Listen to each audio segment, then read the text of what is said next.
Welcome to my blog.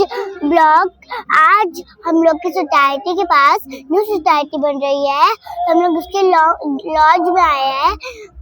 Guys, ये देखिए कितनी अच्छी डेकोरेशन है यहाँ पर। देखिए यहाँ पर कितना अच्छा अरेंजमेंट किया है लोगों ने। ये देखिए सोसाइटी लोग ने कितनी अच्छी बनाई है। देखिए मुझे भी तो आना चाहिए ना। आप लोग देखिए अब अंदर की बातें भी देखिए। और मैं यहाँ पर आई हूँ, आइसक्रीम खा रही हूँ।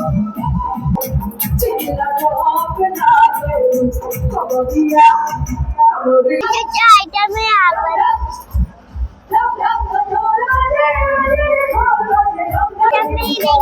खाना गाइस, हम लोग यहाँ से अब जा रहे हैं वापस घर। मैं आपको अपनी नेक्स्ट वीडियो में दिखा